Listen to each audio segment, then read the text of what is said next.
This is the saddest moments in YouTube history. Jake Paul to Joe Rogan. These are YouTube's saddest moments, with Linus Tech Tips starting our list with this iconic live stream. He was supposed to be celebrating 10 million subs, yet Linus began the stream with a pretty somber tone. So yeah, I don't know how it all happened. I've got this This became a meme. following of literally 10 million, and it kind of feels like luck sometimes. I'm probably more like you guys than you realize. He'd talk about the pressure his work put on his family. I mean, every time my wife would ask me, how long do we need to keep doing these kinds of hours? Like, how long do we need to keep pushing like this before we can just back off and like have a life? I started with, hey, look, I'm gonna slow down when we have kids. And I said, hey, thanks for basically soloing our first kid. Yeah, it's never enough then. Tell you what, I'll slow down when we have a second one. And then I said I'd slow down when they're old enough to remember that daddy was always working. And then I said I'd slow down when they got to the age where they really need parent involvement to help them with their homework or their sports club or whatever else. With a story about Make-A-Wish, then bringing Linus to tears. I had a pretty life-changing experience a little while ago. The kid in question was too sick to travel, and they asked if I could record a personalized video for him. So I picked up my phone, I pointed it at myself, and I just tried to think of something to say, and I couldn't. And I looked at their guidelines, and it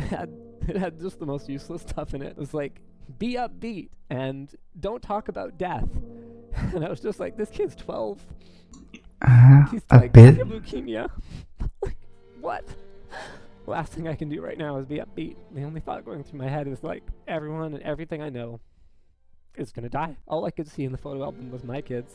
The whole thing made me question Yes, aware moment. doing this. Ironically, the thumbnail became a viral meme, leading to comments such as came for the memes left with emotions, I'm not crying, I'm just water cooling my eyes, and where men cried. 9. Bradley Martin. Brad lost his dad at the age of only 6, which is understandably something he struggles to talk about. That's the thing, when I think about my dad. Although the saddest example was during his podcast with Tyler Perry. I don't want to cry. But why would you even hold it? However it feels, you should let it out. Don't do that, man. Let it out how it comes.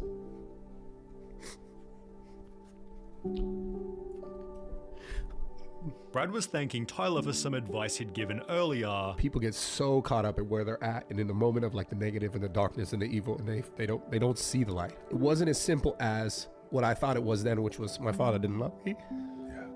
And I'm not good enough.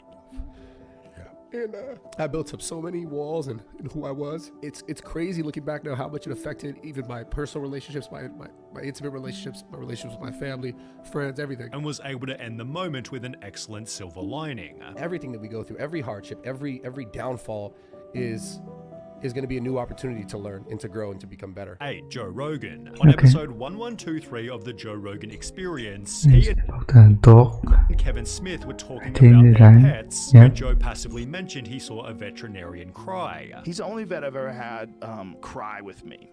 Over what animal? I had a puppy that had distemper.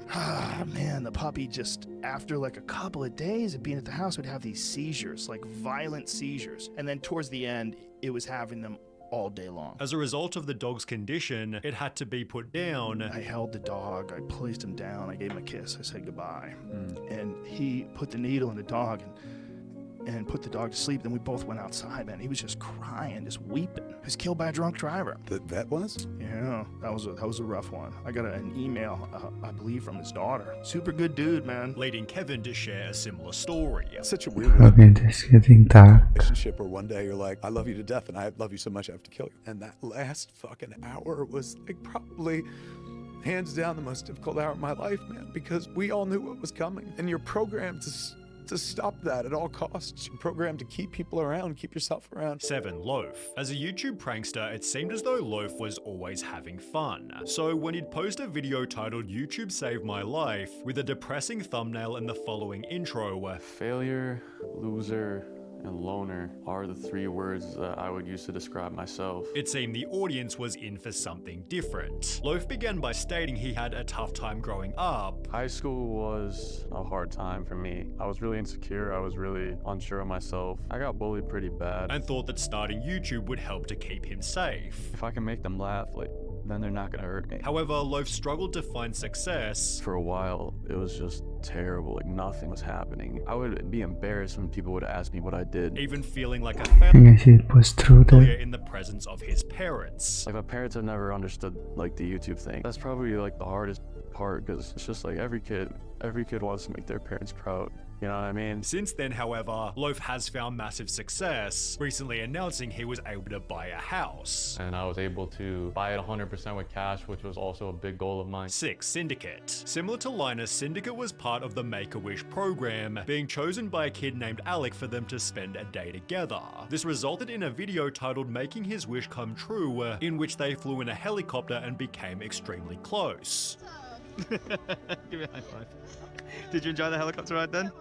Syndicate inspired Alec to open his own channel. Hi everybody, thank you so much for over 200 subscribers already. That's pretty crazy. However, just 43 days later, Syndicate made a tragic announcement. They gave me permission to be able to let you guys know that unfortunately he did lose his battle, and now he's in a better place because he really wasn't in a good spot. So thank you so much. 5. Kai Cenat. Kai was trying to become Twitch's most subscribed streamer, setting a goal of 80,000 to overtake XQC. When he'd reached the milestone in late 2022, he almost couldn't handle it. 80,000 is crazy.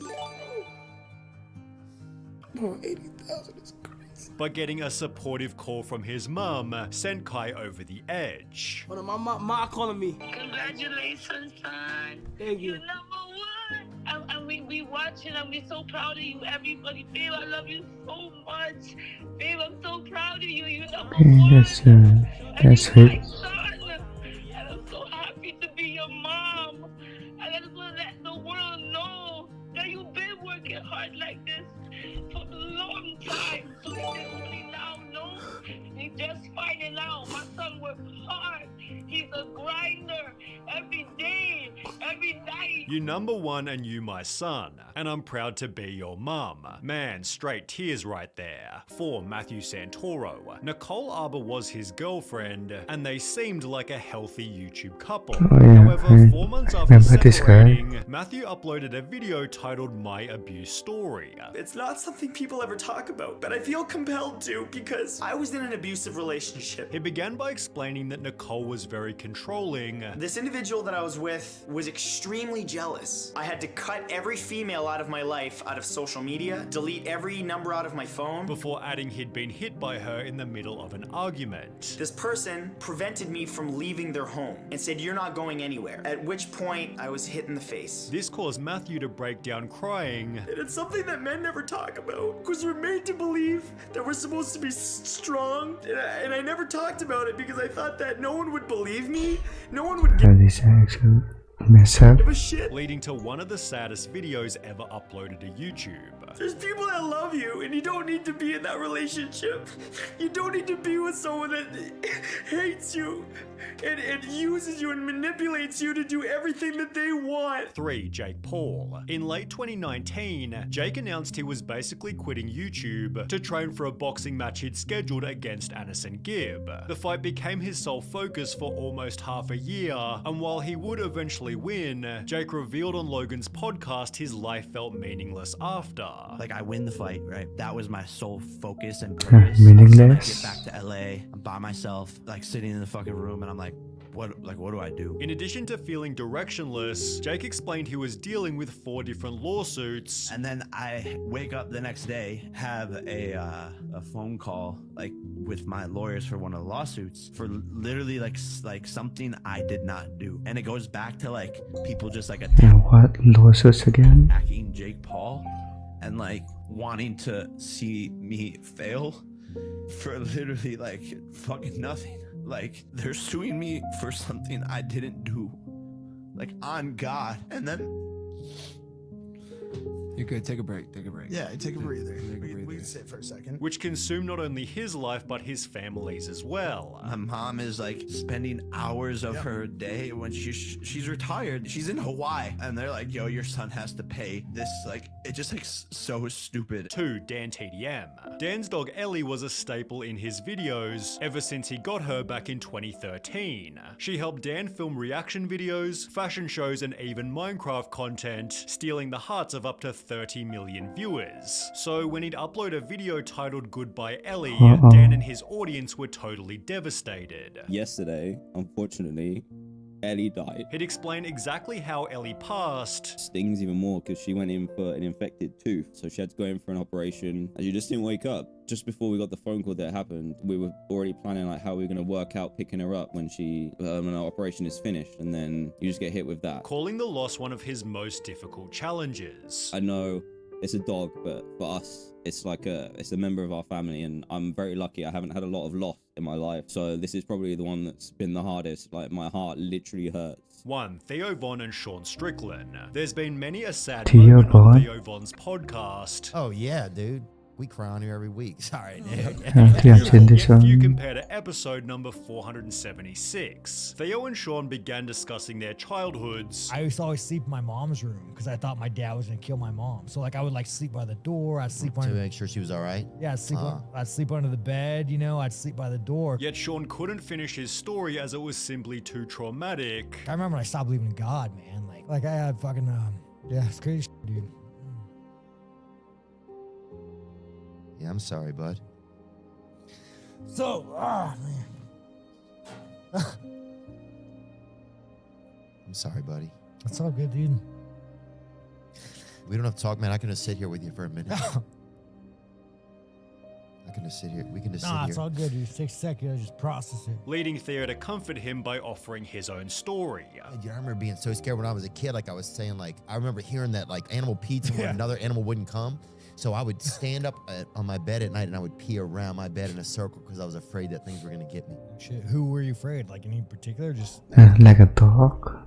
I mean, I was just afraid of everything. And the last one was kind of weird, okay? Yeah, that's a good bit of